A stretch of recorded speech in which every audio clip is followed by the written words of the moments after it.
While perpetrators of this grand conspiracy have been successful in plot so far, well, little do they know that their actions have been permanently recorded on a hidden camera. ये तो सभी तो लगी है वकील साहब, तो आप बैठ जाओ ना, करवा लो जो करवाना है।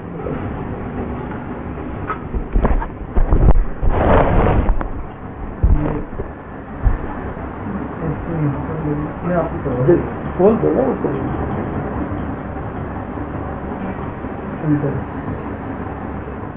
उल्टा उल्टा था,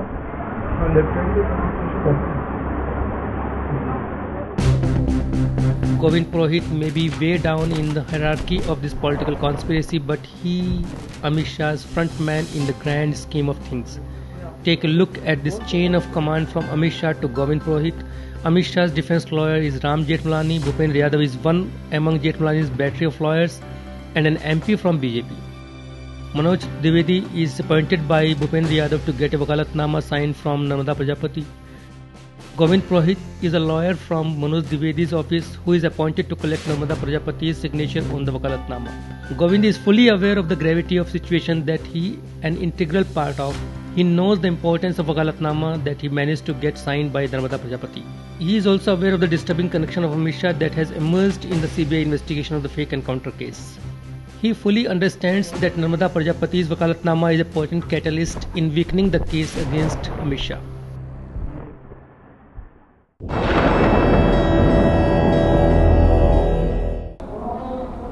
बात हो रही थी, वहाँ बड़ा लग रहा था, इन्हें हवा में उठे को हम लेके और तो नाम ही नहीं चार्जशीट, देखो चार्जशीट देखो ना, बाकायदा एक्सक्यूज में आया हुआ है जी।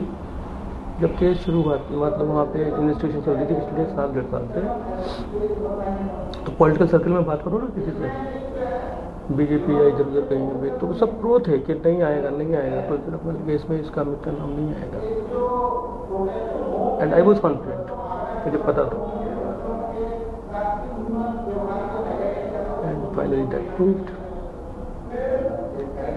तो सुप्रीम कोर्ट जब मॉनिटरिंग करता है तो क्या वो पीरियोडिकल अपनी वो सारी अपडेट्स को लेता है या सीबीआई जाकर के अपडेट देती है? सीबीआई को डायरेक्शन देते हैं कि आप जो है क्या कर रहे हो, पर्टिकुलर इस डेट को जब भी नेक्स्ट डेट रहेगी उस पर आप आगे बताइए, अपडेट दो। और सुप्रीम कोर्ट की मॉनिटरिंग का मतलब है कि सुप्रीम कोर्ट आपकी एक एक चीज़ इन्वेस्टिगेशन के ऊपर निगाह रखे हुए है। अगर कहीं भी पाएगा कि यहाँ पे डाइसी सा है या कंफ्यूजिंग है तो वहीं डांट पिलाएगा। तो वो उसी वही तो डर है, बाकी सीबीआई या किसी भी इन्वेस्टिगेशन एजेंसी को डर ही इस बात का है कि इनकेस इनको यहाँ पे कुछ भी वेरिएशन मिला तो ये अपनी नौकरी ले लेंगे, केस पड़ जाएगा उल्टा सीधा, बेकार बात है। However, Govind Purohit is but a minor pawn in the scheme of things. The strings of his actions lie in the hands of a mightier puppeteer. The signing of the wakalatnama is orchestrated by the head of the legal firm where Govind is an employee. And head of the firm is Manoj Dwivedi. Manoj Dwivedi is the additional advocate general of Indore bench of High Court. Now this is a very significant post because the state government directly appoints senior advocates to the post of additional advocate general. Turns out Manoj Dwivedi is a very close associate of the top brass of BJP sitting in Delhi and conspiring to save Amit Shah.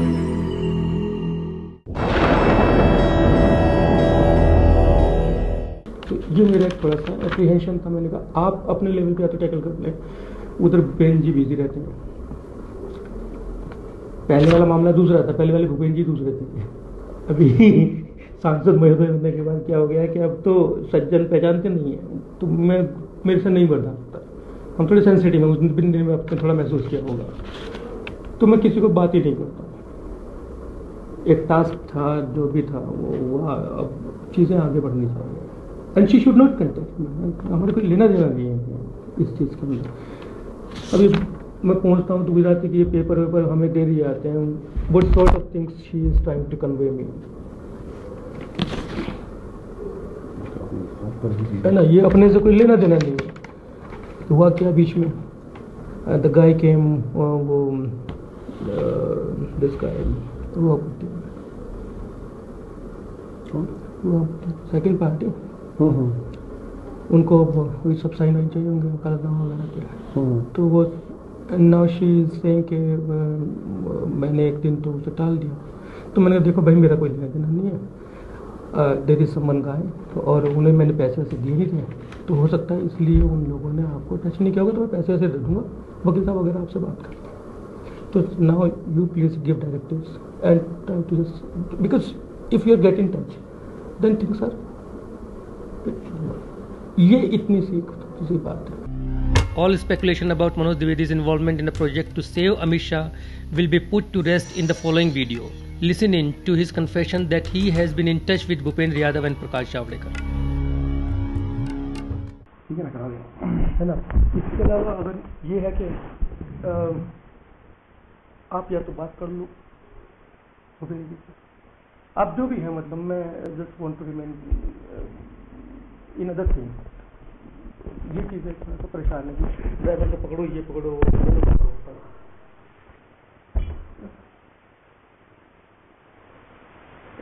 कुछ भी असल में क्या है, मेरी position में बैठी है, मुझे उस वक्त सिर्फ इतना बताया गया था कि आपको एक आपका जूनियर प्रोवाइड करना, मुझे बताया भी नहीं गया था कि क्या मसला है। मुझे मैसेज आया कि भूपेंद्र जी ने मेरी मित्रता प्रोफेशनल में, तो मैसेज आया कि बोले आप दो करते हैं, मैं दिल्ली आने का क्या बोले यार मुझे आपके कोई कलीग को हम दे दीजिए, क्या काम है क्या नहीं, क्या डिटेल आप बताएं, कुछ मुझे इतना बताया कि भाई साहब आपको मिलेंगे और इनको इतना कॉपरेट करना। उसके आगे पीछे का क्या है मेरे को एबीसीडी भी नहीं पता प्रकाश जी ने बड़ी तरह सुना, एक वो उनके भी लाइफ में सब चीज क्लियर होनी चाहिए। मेरी बाद में प्रकाश जी से मेरी बात भी हुई, मैंने उनसे कहा कि कम से कम आप अगर इन्वॉल्व है तो कम से कम आपको सब कुछ क्लियर होना चाहिए। ठीक है, प्रकाश जी कह रहे थे वो वीडियो बना दी, सारे बात आगे हो सकते हैं, उनको पोजिशन लीडरशिप ये वो मुझे अलग अलग कैलकुलेशन है, हमारी ये कैलकुलेशन नहीं है, मेरी सिंपल सी चीज है, एक ऐसी एक जैसा I tried to get in touch couple of times with और कुछ सिंथेटिक टेस्ट भी करते हैं, स्पेशल आपको सेकंड टाइप का वो थर्ड टाइप हो जाएगा। तो आपके साथ फर्स्ट इंट्रैक्शन जब मैंने आपको देखा, Manoj Dwivedi is the same Advocate General who instructed Govind Purohit to collect Narmada Prajapati's signature on a Wakalatnama. The Advocate General confirms to the reporter that he has been in touch with Prakash Javadekar and Bhupendra Yadav, thus connecting the dots in this labyrinthine plot.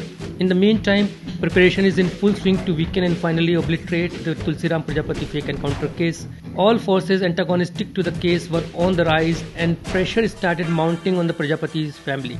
The family was sometimes threatened with dire consequences and at other times lured with a handsome compensation.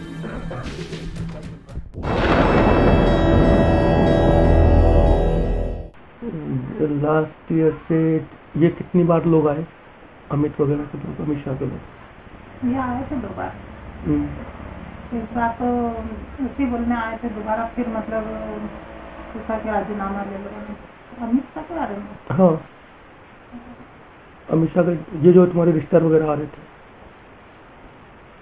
आप बोल रहे थे ना कि पैसे ऐसे के लिए आते थे, वो राजीनामा के लिए। हाँ, वो बहुत पहले आए थे, बाकी 2 बार आए थे। कौन, गुजरात के थे कि यहीं के थे? अहमदाबाद। अहमदाबाद से। हाँ। क्या बोल रहे थे? ये बता रहे थे कि बोले तुलसीराम के जहाँ मतलब तुलसीराम बंद था उस जगह हम भी थे, पूरी जानकारी है हमको, और आप राजीनामा ले लो। मैंने कि राजीनामा कर लो, नहीं तो बोले हम तो खुशी से दे रहे हैं।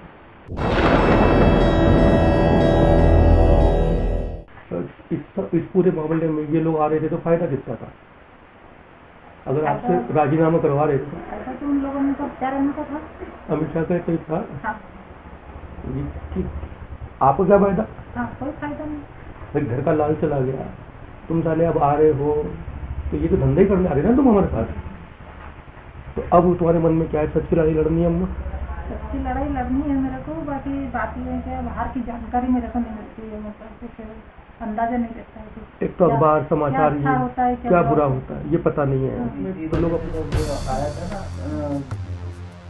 बच्चा An insignificant old woman in a remote village has suddenly become the center of political interest. Various faces come with various stories. Sometimes they come as sympathizers and at other times as co-prisoners of her son Tulsiram. The sole objective of the visits is to obtain her thumb impression on legal papers. Narmada Prajapati fails to see any personal benefit in these random visits or signatures because she has seen no result. Even in her limited understanding of complex policies, she understands how Amit Shah is the one to benefit from these gimmicks. Clearly, Amit Shah has only figuratively confined himself to the Gujarat Bhavan, remote controlling his rescue operation in Delhi, Gujarat, Madhya Pradesh, down to the small town of Ujjain. Now pay close attention to her elder son Pawan Prajapati's narration of the tactics adopted by Amit Shah's men to manipulate the Prajapati family. लेकिन एक चीज बताओ, क्या नाम है, पिछले last time कौन आया था ऑफर लेकर के? कोई आखिरी बार वही लाला करके था। वही लाला। हाँ, यहाँ नई सड़क था और एक था ठंगा महाराज करके, वो भी अपराधी ठंगा महाराज करके लोकल है, लड़का ही नहीं का ओरिजिनल लोग। उसके बाद में एक आया था तो मतलब उसके माथे पे वो था जैसा लोग नमाज पढ़ते हैं इंसान बन गया था। तो एक पत्रिका लेके आया था, जैसे मम्मी से बात करने का तजुर्बा उसने ऐसे निकाला। मम्मी कुछ नहीं देती ऐसे बोले बच्चे की शादी है, उर्दू में थी वो पत्रिका, वो पत्रिका शायद बुरी हुई होगी। बाकी जहाँ तक मैं समझता हूँ पत्रिका भी फ्रॉड थी, कोई शादी वादी नहीं थी। तो आए, बातचीत करी, मैं तुलसीराम का दोस्त था, हम सांस रहे, फलाना रहे, दिखाना रहे। अब भैया तू 5 वक्त का नमाजी आदमी शराब तो नहीं पी सकता। देखो भाई साहब मैं गलत आदमी हूँ, अभी मुश्किल मेरे को 10-12 दिन हुए शराब छोड़े। बाकी मेरे साथ उन लोगों ने शराब पी क्योंकि मैं उनके अंदर तक घुसा। क्यों घुसा? जानकारी किसान सच्चा नमाजी है या नहीं है। हाँ, तो ड्रिंक करी था उन्होंने, एटलस होटल में बैठ के दशहरे के दिन मेरे को बुलाया, आओ गया, मेरी बातचीत करी, मैंने अच्छी तौर तरीके से देखा कि इनके मन में क्या है। अब मैं तो आज भी पीने वाला हूँ, तुम सोचो कि मुझे अगर चढ़ जाए वो तो होगा नहीं। तो तब जैसे कि रणनीति निकाल ली। और 1-2 लोग नहीं थे वो, यहाँ से 1-2 लोग आए थे, बाकी होटल में ठहरे हुए थे कम से कम 10-12 लोग आए थे। किसके आदमी थे? बस 3 लोगों को नहीं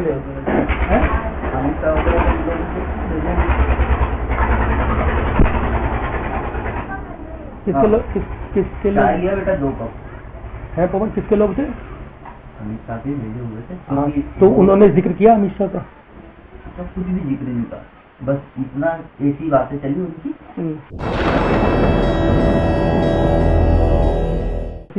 बाकी वो लोग किस तरह के थे कि जैसे अगर जैसे राजीनामे का बहुत हद तक वो बात गई भी थी दूर, बाकी फिर ये रुबाबुद्दीन ने कैंसिल करवाया। और मैंने एक बार स्पष्ट पूछा तो ऐसा क्यों नहीं कर, तो बोले क्या बुढ़ापे में तेरी मम्मी को जेल भेजना चाहता है, तू इस तरह की धमकी दी थी इसने मेरे को। बुढ़ापे में तेरी मम्मी को जेल भेजना चाहता, मैं इंटरेस्ट नहीं लेता हूँ, माता जी जो कर रही। बाकी जब कोई जैसी ऐसी बातें होती है कि नहीं यार अपनी माँ के खिलाफ कुछ जरा करे, हम दोनों माँ बेटे लड़ते हैं या कुछ भी हमारे घर में पारिवारिक विवाद वो अलग है वो। तो आज मुझे कोई बाहर बोलेगा तो मेरी माँ आएगी इस तरीके से कैसे बोल रहे। तो वैसे अगर मेरी माँ के साथ अगर कुछ अत्याचार हुआ तो ज्यादा नहीं तो थोड़ा तो बोलूँगा।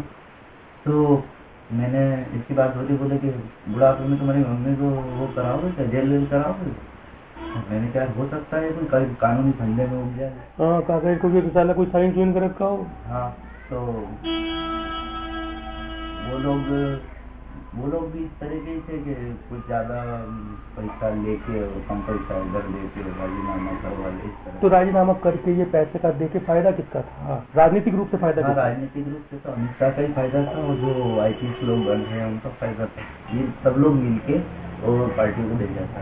ये सीधा दिखता है ना। और फिर समाज के लोग आए, तो जब उन्हें लगा कि पहली बार दरवाजा बंद हो गया तो समाज को पकड़ा। हाँ, फिर आसद पार्षद जैसे लोगों को पकड़ा। कुछ दूसरे लोग। Pawan Prajapati is a younger brother of Tulsiram Prajapati. He informs the reporter that Amit Shah's people approached him in a creative variety and tried various means of luring him into submission. It is little wonder why such creative means are employed for getting the Rajinama of the Prajapati family. It all goes back to Tulsiram Prajapati being the prime witness to Sohrabuddin fake encounter case. The Gujarat police is working round the clock to eliminate all traces of the key witness in the Tulsiram fake encounter case so Amit Shah can be cleared of all charges. Even the politically non-savvy Prajapati family can see through these machinations. First they approached by small-time criminals, followed by persuasive attempts by social workers, and then finally forced through threats with a promise of a handsome compensation in return for the compromise, or by planting a lawyer appointed by the rival team to represent the Prajapati family in court. The motive is clear. The BJP team working on saving Amit Shah is planting its own man in the courtroom. Pawan Prajapati further reveals the open nexus between Amit Shah and the various gang lords. ये यार वो तो जिससे बोले, जिसको जो काम करना पड़ता है, जिस किसी भी गैंग से अगर कुछ बोल दे, किसी भी गैंग से, हाँ, तो वो काम करना पड़ता है उसको। बड़े बड़े लोग हैं यार, तो मैंने कि मेरी बात है, अरे नहीं ऐसी बात नहीं हो सकती उनसे। अच्छा, ये बोल रहा है कि अमित शाह तो उसके सारे गैंग से रिश्ते हैं। जैसे इनका इनकाउंटर क्यों हुआ, उसका कारण ये है, जैसे बड़ी बड़ी जो गैंग जो बहुत उन्नत हो जाती है, किसी से भी फोन पे पैसा मंगा लेना, ये कर लेना, ऐसे लोगों से जो कांटेक्ट में अपने जो काम करवाना, हल करवाना, उसके बाद में अगर अपने पे भारी पड़े तो उनका काउंटर करवाना, उसके बाद कर दो, हो गया भैया, थैंक यू तुम्हारा। हाँ, सीधा ऊपर ही जाना है तो फिर तो इस टाइप के इनके, और आज भी गैंगस्टर लोगों से मिले हुए हैं लोग। अब जैसे गृह मंत्री जो बोलेगा IPS अधिकारियों को फलाने को, तो उनकी मानना है, बोल दिया कि अगर फलाना आपने कहने से बाहर जा रहा है, कुछ भी नहीं, इसको कहीं भी ले जाके ठोक दो, काउंटर कर दो। Pawan Prajapati elaborates the genesis of fake encounters that are carried out at the instructions of the Home Minister. He describes the close nexus between the Home Minister and police force and the gangsters they use as extortionists, who are then eliminated through fake encounters when they become too dangerous. And what happens to the family of the deceased? Pawan says he was offered 20 lakhs and promised a sarkari naukri. Listen in.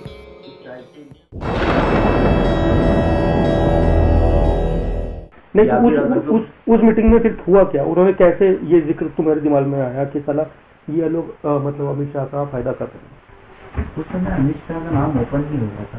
अच्छा, तो पहले से ही deal करके खत्म कर लेता रहा है। पहले से खत्म कर, राजनीति की इनकी पहले से डील खत्म कर, नाम ओपन ही नहीं हो, इससे पहले ही अपन जो है इस मांग को ठंडा कर दे। तो ऑफर दे रहे थे, कितने की?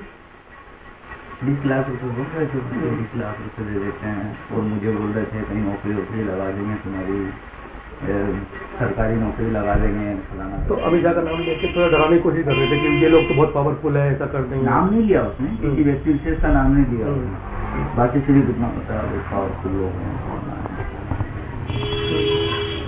और उसके बाद में जैसे CBI जांच बैठ गई, हम लोगों ने करा नहीं, तो जैसे CBI जांच बैठी, एक भी नहीं, सब भाग गए, फिर कोई नहीं आया, सब्जी बढ़ गई, ठंडे हो गए।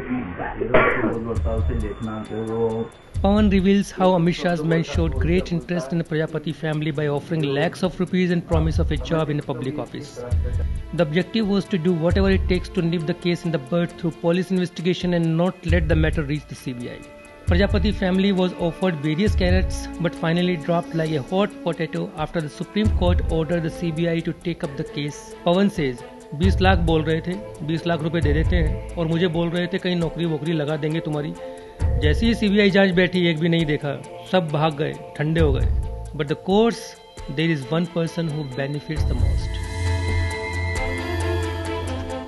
ना ठीक है। मैं ये पूछा था कि इस पूरे खेल में ये लोग आते हैं जाते हैं, सब होता है, इसमें सबसे बड़ा फायदा किसका है? गर्दन सबसे ज्यादा किस ताकतवर आदमी की फंसी हुई है?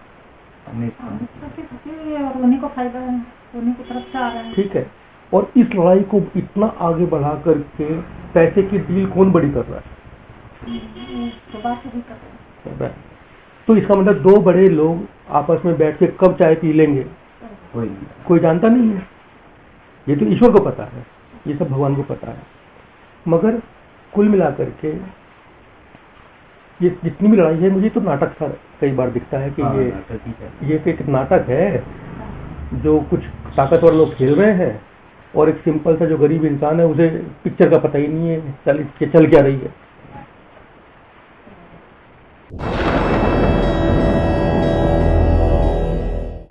तो सबसे बड़ी ऑफर कितने की है? 20 लाख। कौन दे रहा था? वही वो क्या है, यही के लोकल लोग बोल रहे थे। अब उनको कहीं से संपर्क में होंगे, उन लोगों ने अपने संपर्क सूत्र बताया नहीं। लेकिन जिस समय में आता है लोकल आदमी तुम्हें आकर के फालतू बनाएगा जो आगे देगा। हाँ, ये किसका पैसा होगा? आगे से ही होगा। किसका? अमित शाह का ही होगा। फिर तो तुमने कभी किसी को जिक्र नहीं किया पुलिस को इस बारे में? थोड़ी मिलता, मेरे को जाना होगा, तो कागज पे साइन करना होगा। ऐसे बोल रहे थे? मेरी तरफ से माफ हो सब आप। अच्छा, क्या बात है? ये बात निकली। क्या बोले? मेरी तरफ से माफ हो, मतलब ऐसा मेरे को बोलना है, मतलब कोर्ट में लगाना है। हाँ, अब साइन तो क्या मेरे से आगे पढ़ाई कोई पूछे तो कर नहीं सकती मैं। भाई जो क्लियर नहीं बता पा रही, उनका कहना है कि जो पुलिस तफ्तीश कर रही है उसको, इस तफ्तीश को पुलिस को ही करने दिया जाए, सीबीआई जांच नहीं चाहती। अच्छा, क्योंकि सीबीआई जांच करेगी तो हमारा गर्दन जो है फंसती है ना। तो आपको बोल रहे थे कि हम साइन करो या और अंगूठा लगा दो, आपको चलना पड़ेगा। तो इस सारे फायदे में अब बात में अम्मा किसका फायदा है? उनका फायदा है। उनका नहीं है, ऐसे साफ बोलो ना। नाम किसका आता है? मेरा आता है। नहीं, अमित शाह का फायदा किस इंसान का है? एक इंसान कौन है जो इतना ताकतवर है कि इस पूरे आपके माफ करने से कौन बचता है? वो बात ये है कि 15-16 आदमी है, उसमें तो बताया है। लेकिन उनमें सबसे ज्यादा ताकतवर कौन है? सबसे ताकतवर तो अमित शाह है। तो जो ये पैसे की ऑफर देगा, जो कोई सड़क चलता आदमी देगा? नहीं देगा। और ये भी मतलब वहाँ जाने के बाद में मतलब मेरे से साइन करवाया जाए, बुलवाया जाए, उसके बाद में पैसे दे दिए जाए और मेरे को बलि ना दे। The Prajapati family has not received any compensation for their loss. If anything, Narmada Prajapati is circumspect about the intention of generosity extended to her. In her words, नहीं देगा। पर ये भी है, मतलब वहाँ जाने के बाद में मेरे से ले लेंगे, साइन करवाए जाएं, बुलवाए जाए, उसके बाद में पैसे दे दिए जाएं और मेरे को गोली मार दें। Pawan Prajapati and Narmada Prajapati are not the only people leveling accusations on Amit Shah. An accomplice of Sohrabuddin and accused in several other crimes is Azam Khan, who uncovers the hidden acts of Amit Shah. Azam Khan is a co-accused in several cases slapped on Sohrabuddin, and more importantly, he is the star witness in Tulsiram Prajapati fake encounter case. Listen into the narrative of this star witness of the CBI who is under state protection because he will testify in the Tulsiram Prajapati fake encounter case. His testimony will determine the fate of Amit Shah and the senior officers of Gujarat Police. This is Azam Khan's absolutely fearless statement on the hidden camera, which has not yet done the rounds of the Indian courts. But first thing first, how does Azam Khan know Tulsi Prajapati?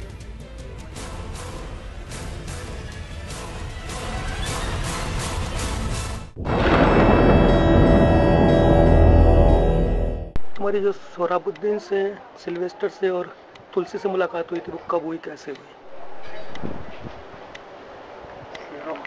Sylvester तो उदयपुर के रहने वाला है। सोहराबुद्दीन से मेरी मुलाकात सन 2001 से समझी हुई थी। सोहराबुद्दीन से कहाँ? उदयपुर जेल में? इंदौर में। वो भी सुप्रीम कोर्ट से, वो भी वो साबरमती कोई केस का हथियार उनका हाईकोर्ट से शायद छूट गया था। हाईकोर्ट से छूट गया था, बरी हुआ या कैसे हुआ, हाईकोर्ट से छूट गया। वो इंदौर में इसका छोटा भाई, सोहराबुद्दीन का छोटा भाई नायब, वो मेरा दोस्त था। वो भी वांटेड के अंदर में उदयपुर से वांटेड था। उस चक्कर में वांटेड में दोस्ती उससे हो गई थी। उसके माध्यम से सौरभ भाई से दोस्ती। सौरभ भाई के साथ में तुलसीराम उदयपुर आया था। तो यहाँ पे मेरे उससे पेशा जेल में? नहीं उदयपुर हमारी सिटी के था। और सिल्वेस्टर तो यही लोकल उदयपुर के था, मेरा दोस्त था शुरू से, छोटा था तब से साथ ही रहता मेरा। वो भी क्राइम की। It is worth noting at this point that the criminal crime rate of Sohrabuddin, Azam Khan and Sylvester was notorious for extortion cases in Gujarat and Rajasthan. The extortion racket was making massive money by threatening various businessmen for insane ransom. In a bid to make quick big money, they were targeting big businessmen. According to Azam Khan, it is not just the uniformed officers, but even ministers like Amit Shah were involved in extortion racket.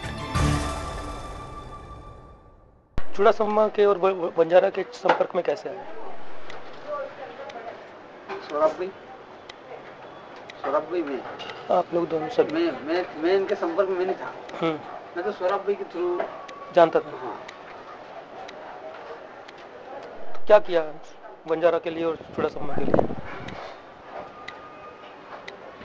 जो उधर जो बड़े बड़े जो लोग थे, रसूल party नहीं, मसूल पार्टी तो कुछ क्रिमिनल था, ये सबसे इनके टच के लोग ही बंजारा इन लोग के, तो भाग गए, इंडिया से भाग गए लोग, तो इंडिया में बचे कोई, इंडिया में खाली सौरभ भी बचे बड़े में, बाकी सब बड़े बड़े या तो मर गए या फिर कोई अंदर जमा है। मुफ्ती सुफियानी तो बाहर ही है, वो इसको इन्होंने भगवा दिया ना।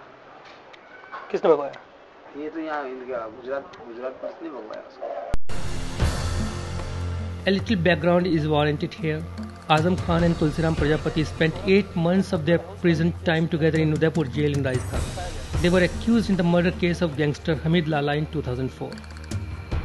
In course of time, their friendship became so thick that several details of Prajapati case became clear through Azam Khan's revelations. चुड़ासम्मा का और इसका क्या रोल था इसमें बंजारा में? बंजारा का चुड़ासम्मा के बारे में कन्फर्मेशन मेरे को नहीं है, झूठ नहीं बोलने का, इसलिए मैं बोल रहा हूँ जो हकीकत बात। आपको तुलसी ने क्या बताया जेल के अंदर? तुलसी प्रजापति ने चुड़ासम्मा, बंजारा, सोहराबुद्दीन वगैरह के बारे में? तुलसी ने बताया मेरे को कि इन लोग ने मेरे को गुजरात वालों ने मुझे पकड़ लिया, गुजरात वालों ने मुझे पकड़ लिया, और मेरे से यार यूँ मैं तो बहुत मिस्टेक हो गई, मैं बहुत रोया तुझे कि यार मैं तो गलती हो गई यार, बहुत। तो उन्होंने बोला कि मैंने कहा कि क्या हुआ, क्या यार ये हकीकत कही है, कहानी बता सही। उधर तुलसी इधर तो सौरभ का काउंटर हुआ, उसके तीसरे दिन ही तुलसी की, दूसरे दिन ही पेपर में तुलसी का अरेस्टिंग शो हो गई, तो फिर तुलसी पर जेल में आया। तो उन्होंने मेरे को एक राजू करके मेरे साथ एक लड़का और था, राजू बंटी, और अंदर भी है जेल में दो।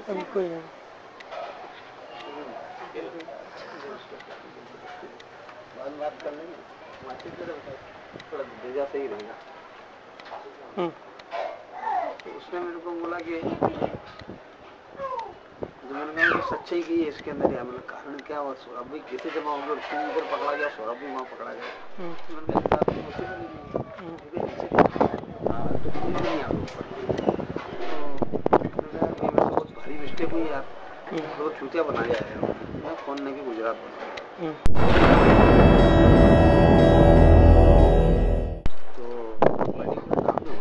नाम के लिए कोई ने फोर्स किया था मेरे को, इसलिए मैं नाम लिया, बाकी नाम नहीं बोला उन्होंने, गुजरात वाले बोला, गुजरात वाले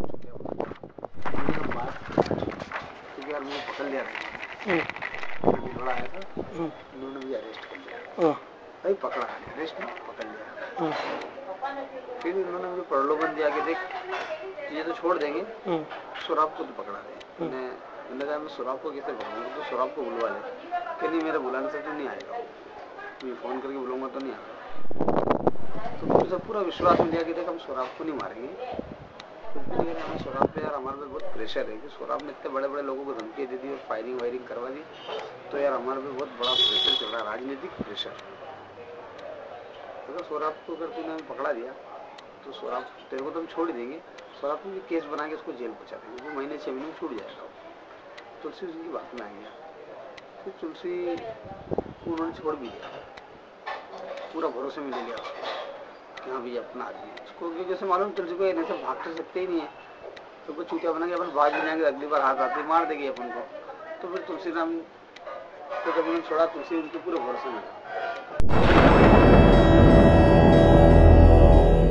तो तुलसी ने सौरभ भाई को बताया नहीं कि मेरे साथ ऐसा सा इन्होंने भी पकड़ लिया था और छोड़ भी दिया और आपके लिए ऐसी भी बात हुई। तो तुलसीराम और सौरभ भाई के साथ ऐसे ऐसे मिल गया, जैसे नॉर्मल था उसे रहने लग गया। वहाँ से सौरभ भाई के साथ वो हैदराबाद गया, उनकी वाइफ का इलाज चल रहा था। तो वापस आते हुए यार वापस आ रहे थे तो यार मैंने वहाँ से टिप दे दी थी उसने कि हम लोग निकल रहे हैं। तो उन्होंने फिर जैसे कहाँ से नाके में कहाँ घेराबंदी करी, सांगली के वहाँ आते थे, उसने इन्फॉर्म करा कि हाँ सौरभ भाई सो गए। तो उन्हें जगते हुए हाथ डालने में उनकी हिम्मत नहीं हुई थी। उनको ऐसा मालूम था कि सौरभ भाई के पास कोई वेपन वगैरह होगा तो वो भी कुछ रिटर्न करेगा भागने के अंदर, क्योंकि वो एकदम तो सरेंडर करेगा नहीं अपने आप को। तो उसके सोने का इन्होंने इंतजार करा और जैसे उसने आगे गया मैंने बोला यार कि हाँ सौरभ भाई सो गए।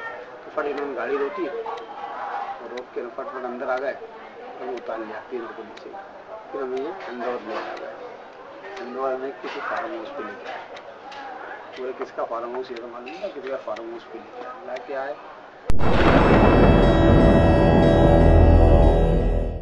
बोले उसके बाद मेरे को तो मालूम ही नहीं, मैं तो दूसरे दिन या तीसरे दिन जब दूसरे 27 तारीख को मेरे को न्यूज़पेपर बताया गया था तेरा सौरभ का तो काउंटर हो गया। भंवर सिंह खाड़ा ने बताया। तो बोले यार किसने? भंवर सिंह खाड़ा। कौन था वो? इस यहाँ का SHO यही था 3 स्टार। बोले यार उसने बोला जैसे कि देख तेरा सौरभ का काउंटर हो गया। तो यार मैं फिर तुलसी के यार बहुत मैं रोया वहाँ पे। मेरा दिमाग खराब हो गया कि उन्होंने मेरे साथ धोखा कर दिया। मैंने वहाँ भी कहा जब तुमने बहुत बड़ी गलती करी, मेरे साथ धोखा करा, तुमने मेरे भाई को मार दिया। खाना भी खाया, न्यूज़पेपर ने भी दिया था, खाना वाना भी नहीं खाया। उसके बाद तुलसी ने बताया कि यार रात को मैं जब बहुत रो रहा था तो मुझे भंवर सिंह खाड़ा ने मुझको चरस ला के दी। तो मैंने चरस बहुत पी, चरस सिगरेट ला के दी, चरस ला के दी। तो मैं पूरा चरस पी गया और मैं ऑफिस के अंदर ये सोचे तो मैं सो गया, सोया नहीं था, मैं जग रहा था। मुझे भंवर सिंह जो सुधीर जोशी करके आया तो भंवर सिंह ने कहा कि तो सो गया है, तो रो रहा था बहुत, मैं चरस दी इसको पी के सो गया। Azam Khan narrates how Tulsiram Prajapati was used as a bat to catch Sohrabuddin. Tulsiram was brainwashed into believing that Sohrabuddin would be merely captured because there was a lot of political pressure from Gujarat. But when the SHO Bhanwar Singh Ghada relayed the news of Sohrabuddin encounter, Tulsiram was filled with remorse for having betrayed his friend into a fake encounter. Not aware that Tulsiram was privy to their private conversation, SHO Bhanwar Singh Ghada and DSP Sushil Joshi make some disturbing revelations. तो फिर दोनों आपस में discussion कर रहे हैं, दोनों बातें कर रहे थे कि यार सारी मेहनत तो अपन लोग कर गए और मजे तो नेताओं के हो गया। तो फिर उसने भंवर सिंह खाड़ा ने DYSP को पूछा कि सुधीर जोशी से कि क्या मतलब क्लियर तो बताओ कि यार कुछ नहीं यार, अपन ने सारा इतनी मेहनत करी और सारे पैसे सब ये नेता लोग खा गए यार। पैसा सारा नेता खा गया। कौन थे नेता के अंदर कटारिया का नाम लिया उन्होंने, नेता लोग खा गए और कटारिया का तो नाम लिया, होम मिनिस्टर का, गुलाबचंद कटारिया। तो फिर उसने ही बोला कि मेहनत करे तो मुर्गा अंडा खाए फकीर, या तो ये तो अपना साथ ऐसा हो गया है। तो मेहनत तो अपन ने करी ना, सार मजे इन लोग के हो गए।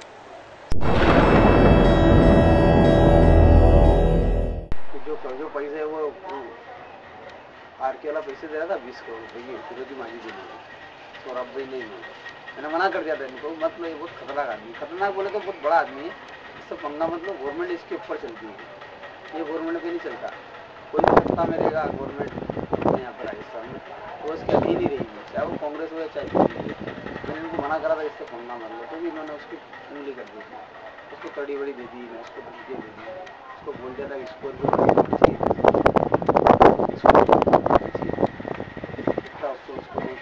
तो वो तो आदमी फिर वो थोड़ी पैसा देगा इन्हें। फिर क्या कि इन्होंने क्या करा, तो सौरभ भाई को पकड़ा नहीं, सौरभ भाई ने किसी की स्टेटमेंट लिखा है कि हम लोग उससे मारने के अंदर हमें पूरी प्लानिंग थी, RK वाले को लिए ना वो, तो RK वाले को इन्होंने वो स्टेटमेंट दिखाया और उनको ठोका। फिर RK वाले से इन्होंने पैसे उठा लिए, सब बड़े बड़े लोगों ने उधर से मंजारा लोग।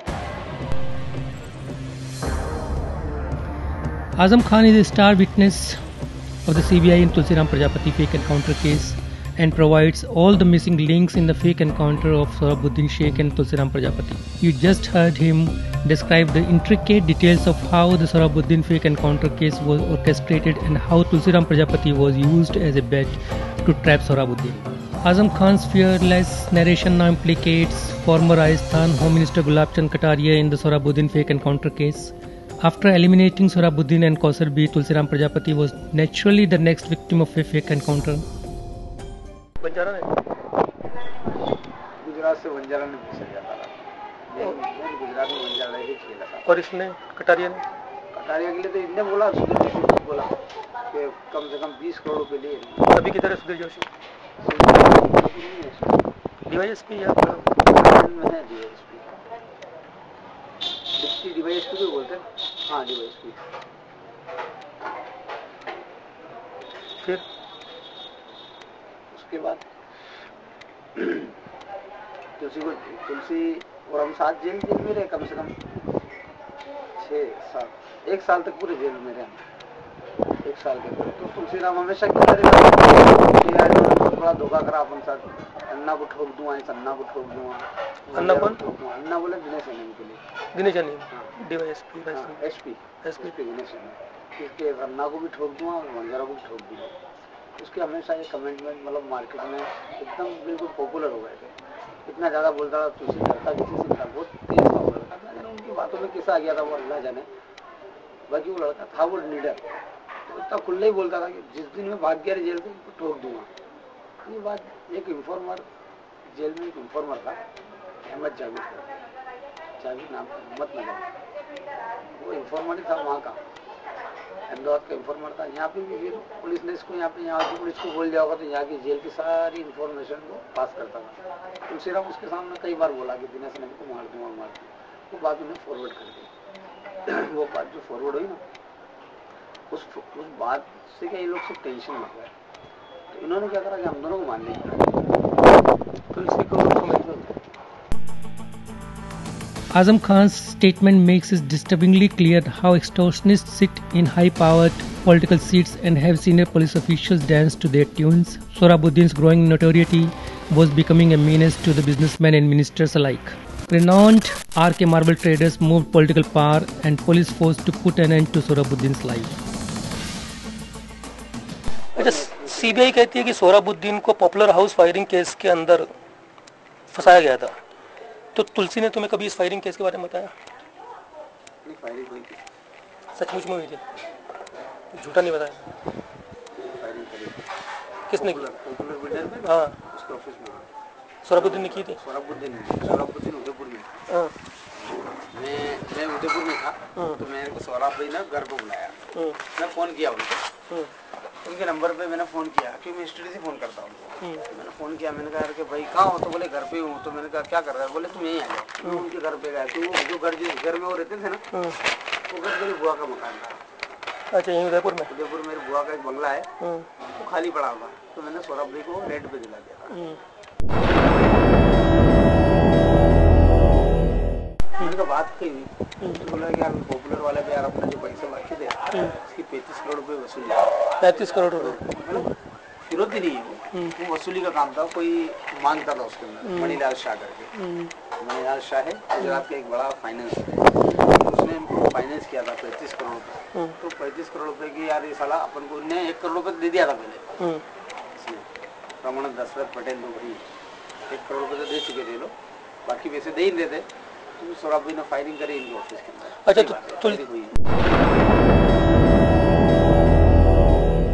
जब बंजारा ने इसको, जब तुलसी को वहाँ पे रिमांड पे लिया, दूसरे तीसरे दिन रिमांड पे ले लिया था बंजारा में, पॉपुलर बिल्डर के अंदर। अमित लाला मर्डर में यहाँ पे इन्होंने पेश कर दिया उसको।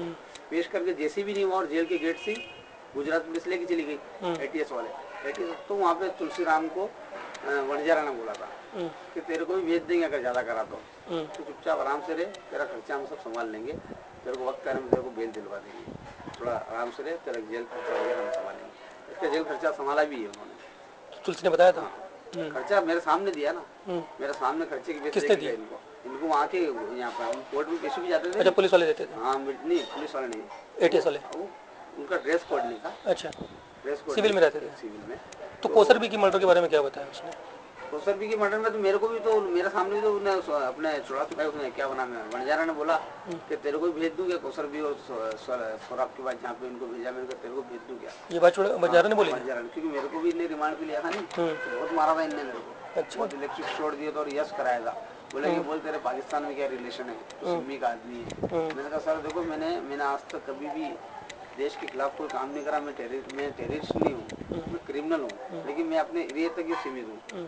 मैंने कभी तुम्हारे गुजरात में आके कोई क्राइम नहीं किया। तो बोले तू वहाँ पे मोहासा में जहाँ पकड़ा है वहाँ पे तू तो सिम्मी के कॉन्टेक्ट में था। मैंने कहा नहीं सर, मैंने आज तक कभी सिम्मी और इन लोग से कभी रिलेशन ही नहीं रखे और ना मैं आगे कभी फ्यूचर में रखूँगा। तो मैंने कहा सर मैंने देश के खिलाफ कोई काम नहीं करा, मैंने क्राइम करा लेकिन क्राइम भी मैंने अपने लेवल तक ही करा, मतलब अपने देशद्रोही का कोई केस नहीं करा। और ये सिल्वर मेरे को तुलसी ने बताया, क्योंकि तुलसी ने बताया इसलिए फेंक के कि तुलसी कटारे को जानता नहीं जानता था। तुलसी ने कटारे का नाम सुन के मुझे कटारे का नाम फॉरवर्ड करा, जबकि तुलसी को ये मालूम था कटारे है को। तो तुलसी को कहाँ से पता लगा? अच्छा वो दोनों की बातचीत पुलिस वालों की? हाँ, जोशी एंड जोशी और हाड़ा हाड़ा। इसको तो ये नाम भी मालूम था इनका, वो आदमी कैसे उसका नाम बिना बात के लेगा। तुलसी को ये मालूम नहीं कि यहाँ का होम मिनिस्टर है कटारिया, बोले कटारिया का नाम ले देते हो, कटारिया में मजे हो गए, कटारिया में पैसे खा ले सारे। The entire story of Sohrabuddin and Kausarbi fake encounter case would have been relegated to oblivion if Ruwabuddin had not raised his finger of objection. After Sohrabuddin's fake encounter, his elder brother Ruwabuddin wrote a letter to the Chief Justice of Supreme Court, based on which Supreme Court directed a police investigation into the matter. On the basis of a preliminary inquiry, Gujarat CID entered a charge sheet and named 13 police officers related to the case. In the meantime, Ruwabuddin filed a writ petition in the Supreme Court. Supreme Court then ordered a CBI inquiry into the case as well as ordered an investigation for the missing Kausarbi. Now listen to Ruwabuddin's account of how he was approached for a compromise several times, including an offer of a whopping 35 crore rupees.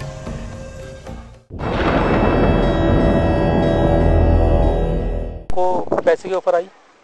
किसी पैसे की compromise की? मेरे compromise की बहुत पहले आई थी, तो बहुत बार आई थी, तो साथ में आई थी। बाकी वो जुनून इस टाइप भरा कि मैंने बताया ना आपको। नहीं, वो भी तो समझ में आना चाहिए ना, वो ऑफर नेताओं की तरफ से थी कि पुलिस वालों की तरफ से थी? देखो बताऊँ, ये राशि बात है, ये किसी को बताना मत। नहीं, ऊपर तो जाएगी, ऊपर तो मैं बात करूंगा ना। पुरुषोत्तम सोलंकी है ना, जो पुरुषोत्तम सोलंकी तो मंत्री है ना, वो उज्जैन भोपाल में गया था। भोपाल अपने मध्य प्रदेश में? हाँ, राजधानी में गया था। वहाँ से सीएम ने हमारे नजदीक नेता है जो उसको बोला, हमारे नजदीक नेता है जो हमारे कार्य भी ताल्लुकात रहे हैं। जैसे कि बताऊँ आपको, जो विधायक रहा है वो 3 बार विधायक रहे हैं तहसील के। चलो, मतलब वो पुरुषोत्तम सोलंकी ने आपके किसी खासम खास को कहा? पुरुषोत्तम सोलंकी ने माप जाके बोला किसी एमएलए को? नहीं, सीएम को बोला ना। सीएम इसे शिवराज सिंह चौहान को बोला ना। इसने बोला कि मेरे भाई जो पूर्व विधायक था पहले, उससे बात करते हैं। उसने सीएम ने दबाव वाली बात नहीं बोला कि मेरे पास ऐसी खबर आई है। तो जो हमारे साथ जिसने बोला नहीं, उसने बोला कि इन्होंने मार्च 25 मार्च की 2007 की बात करी थी हमसे। 25 मार्च मेरे ख्याल 25 फरवरी 2007 की बात होगी। उस टाइम बात हुई थी कि इसको तुम अच्छा काम करवा देंगे किसी से का, और इसको तुम वापस ले लो। इसको शिवराज चौहान ने नहीं बोला, यहाँ के लोकल एमएलए ने। एमएलए जो था हमारा, जो पूर्व विधायक था, उसने बोला। किसका, भाजपा के था? उसने बोला था कि तो आपके टच में था? मेरे पापा के टच में था। अच्छा, आप लोग बीजेपी सपोर्टर हो क्या? बीजेपी सपोर्टर क्या? अब इससे जो अमित शाह की गिरफ्तारी हुई, उससे थोड़ी उन्होंने हमसे दूरी बना ली। वो समझ गए होंगे कि अब शायद आपके लड़ाई कर रहे हो। लड़ाई का बच्चा क्या है, वहाँ तो ठीक था वो, और अमित शाह के बाद से भी RS। एमएलए का नाम क्या है उसके जिसने बात की थी? लाल सिंह रड़ावत। कितने की ऑफर लेके आया था वो तो उस टाइम तो उसने बोला था 35 करोड़ रुपये का बोला था। 35 करोड़ रुपया? 16 लोग बंद थे ये। 16 लोग बंद थे ये। 2-2 सबसे करवा के ने 2-2 करोड़ सबसे करवा दिया। हाँ, 16 बंद हुए, मैंने अपना अंदाज निकाला मैंने। अच्छा, वो आपस में बांट करके मिल करके दे रहे होंगे? ऐसा अंदाज निकाला मैंने। ये डीएजी ने बोला मैं 5 दूंगा, तुम 2-2 दे देना, ऐसा करके अंदाज निकाला मैंने, अपना पर्सनल अंदाज निकाला मैंने। उस टाइम बोला था कि बहुत सारा हो जाएगा काम अपना ये सब। पापा ने मुझे बोला था कि मैं बच्चे जीत पे हैं यार कि मुश्किल हो पाएगा ये, बाकी मैं और बात करूँगा मैं, बाकी मुश्किल हो पाएगा। वालिद साहब का नाम क्या है? Anwaruddin. Ruwabuddin says that his family was a BJP supporter for the longest time. His father, Anwaruddin, was made an offer of 35 crore rupees through the local MLA Lal Singh Ranamat, while the case was still with Gujarat police. It is a game of money played well and alike by police and political leaders. Now listen to Ruwabuddin exposing DIG DG Vanjara and DCP Abhay Chudasamma. यहाँ से local में अगर चुनाव ना संबंध मामला भी कर सकते, कह रहे थे कि अभय चुड़ासमा ने भी आपको ऑफर भेजी थी? बातचीत भी हुई थी, बहुत देर तक हुई थी बात। फोन पे बात हुई थी, सीबीआई को नंबर उपलब्ध करवाए मैंने वाले। अभय के कितने पैसे बोल रहा था? 50 करोड़ उसने खुद ने बोला, 50 करोड़ रुपये। बाद में सीबीआई ने 50 लाख लिखे वो। अब सीबीआई ने 50 लाख लिखे? हाँ 50 लाख ही लिखे उसने, रकम बड़ी नहीं बताई, जानकर अल्लाह ने की नहीं बताई इनने। और इसने बंजारा ने उस टाइम पे बंजारा की डायरेक्ट थी, खबर नहीं आई थी, अपने से खबर आई थी एमएलए से। किसी के थ्रू आई थी? हाँ। उसके बाद बंजारा की जो गांव है नीलोल, उसकी रिश्तेदारी होशंगाबाद में है। होशंगाबाद बराबर। इसकी बंजारा की? सुनो, बंजारा गांव इलोल है। इलोल है ना? इलोल में वाले एक शख्स से इसकी स्टोरी। जिसकी रिश्तेदारी अच्छा होशंगाबाद में। होशंगाबाद वाली रिश्तेदारी कहाँ पर है? पास वाले गाँव में। अच्छा, उनके इस तरह से एक लिंक बन गया। इन्होंने भी कहा था, तो उन्होंने बोला यार ये वो अजब किस्म की हैं, तो बात तो करना था, तुम्हारी क्या मर्जी है, तो कि बस पैसे देके निपटारा कर दो कैसे भी। बंजारा ने बोला? बंजारा की रिश्तेदार ने बोला था, बंजारा ने बोला।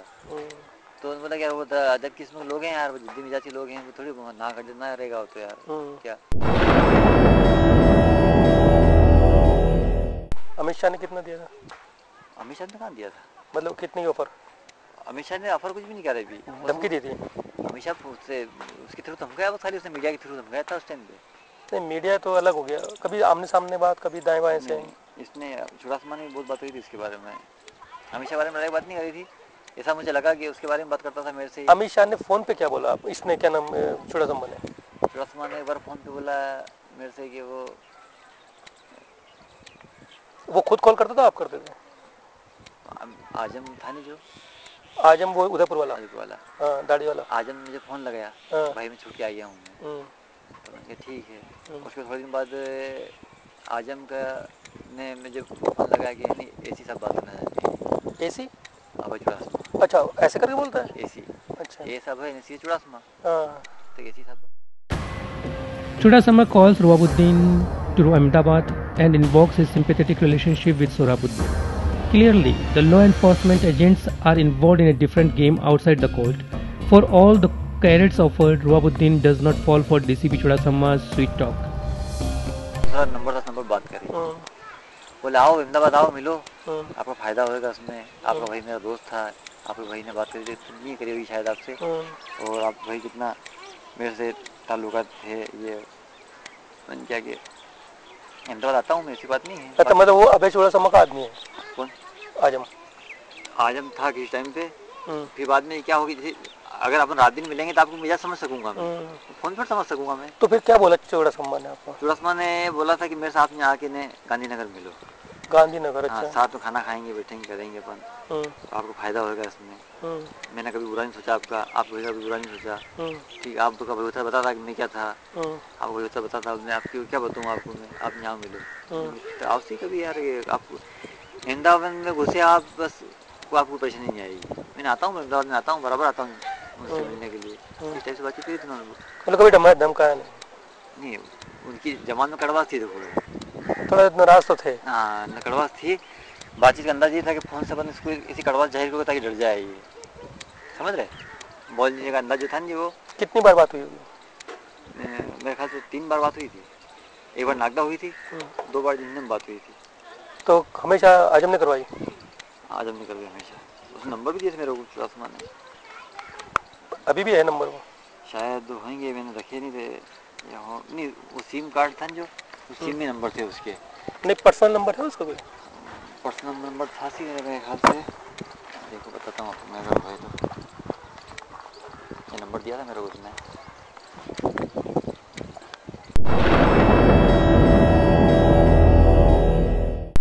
वो नंबर भी चालू होगा शायद, पता नहीं। मैं चेन लगातार नंबर से। आपकी आखिरी बात कब हुई फिर इससे? सितंबर में हुई थी बात मेरी, इसी साल सितंबर 9 में, लास्ट ईयर। हाँ। तभी अरेस्ट हो गए थे? अरेस्ट नहीं हुए थे। तो आजम ने करवाई थी तब भी बात? नहीं सॉरी, सीबीआई की जांच से कुछ दिन पहले 10 जनवरी को जांच हुई सीबीआई की। 10 जनवरी हुई हो तो नहीं जांच हुई ना, तो मेरी सितंबर में हुई थी बात, सितंबर 9 में। Clearly, after the Supreme Court hearing, the sword of CBI investigation was hanging over the heads of these senior police officers. All kinds of tactics were employed by the malefactors to escape the law. Crores of rupees were being offered at times and at other times issued veiled threats. Rubabuddin and his younger brother, Nayabuddin, talk about a contract they had with Chudasama. According to their understanding, Chudasama promised to clear Nayabuddin from the popular firing case on the condition that Nayabuddin helps Chudasama stay out of the CBI inquiry.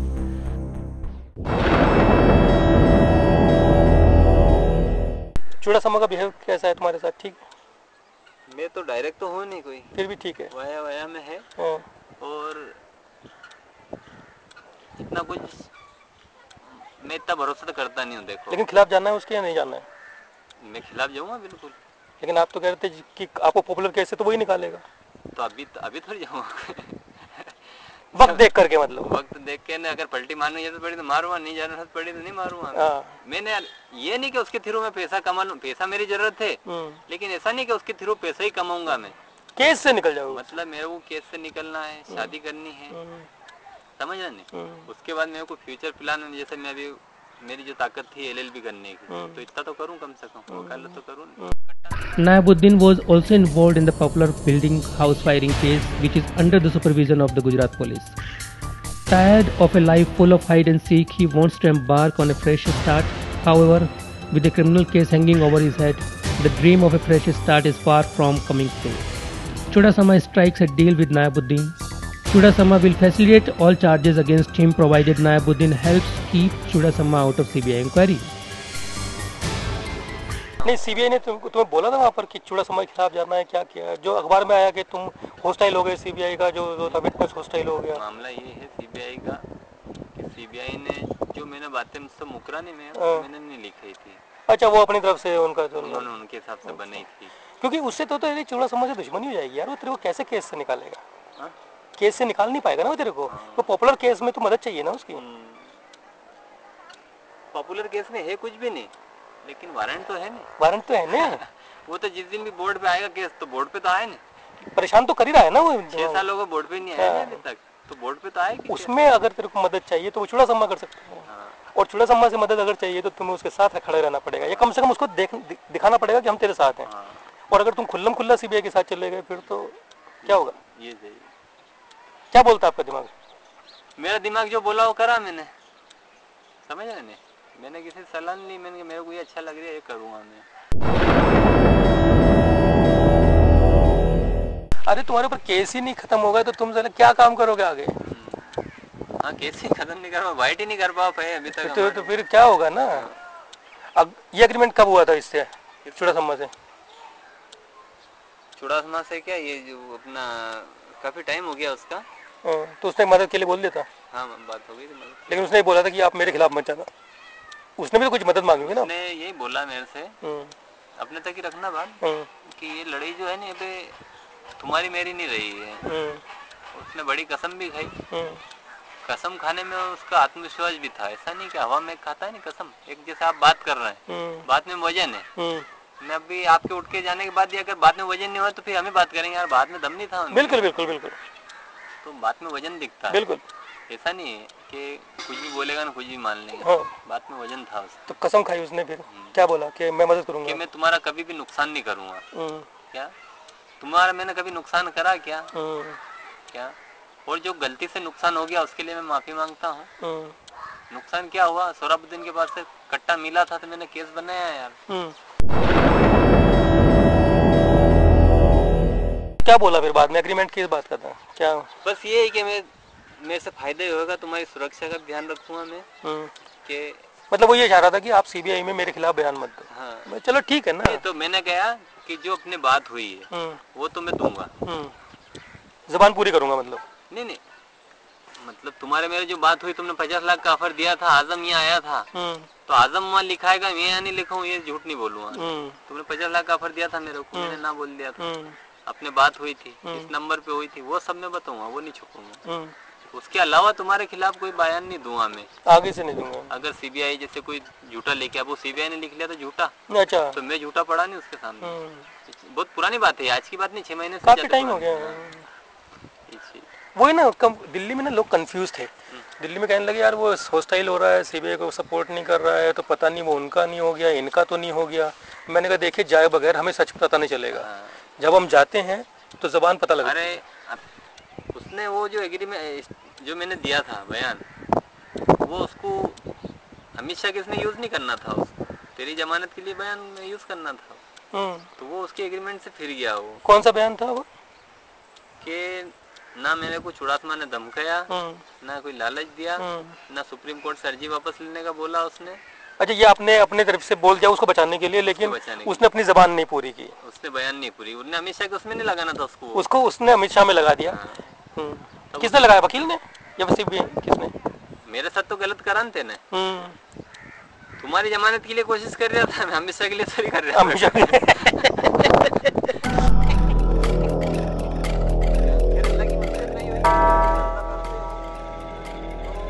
Nayabuddin is extremely unhappy that Chudasama exploited the personal contract struck between Nayabuddin and Chudasama and used it to bail out Amit Shah. Once bitten, he is twice shy and will not trust Chudasama anymore. He will assess the situation and test Chudasama's commitment to his contract before giving his statement to the CBI. Right under the CBI's nose, here is another agenda brewing to mislead judicial process. We hope the CBI is paying close attention. According to Azam Khan's narrative of Sohrabuddin's fake encounter, some of the police officers who are privy to the intricate details of the case are still running scot-free. Before becoming a victim of fake encounter, his co-prisoner Tulsiram Prajapati had eavesdropped on the conversation between SHO Bhavan Singh Ghada and DSP Sushil Joshi of Rajasthan Police. Again, we hope the CBI is listening. This expose by reporter Pushp Sharma throws up several alarming and disturbing events that connect back to one single mastermind, and that is Amit Shah.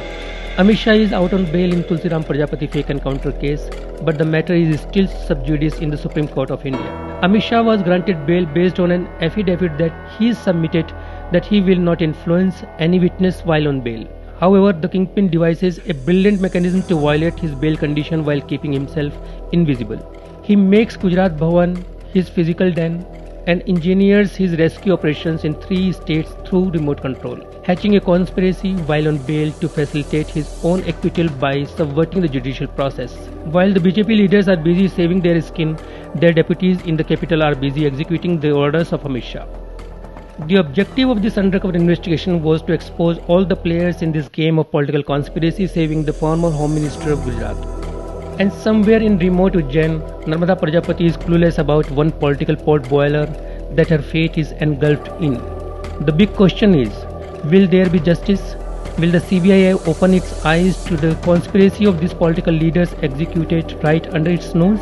Will the judiciary continue to be blind to the multiple layers of this sophisticated crime?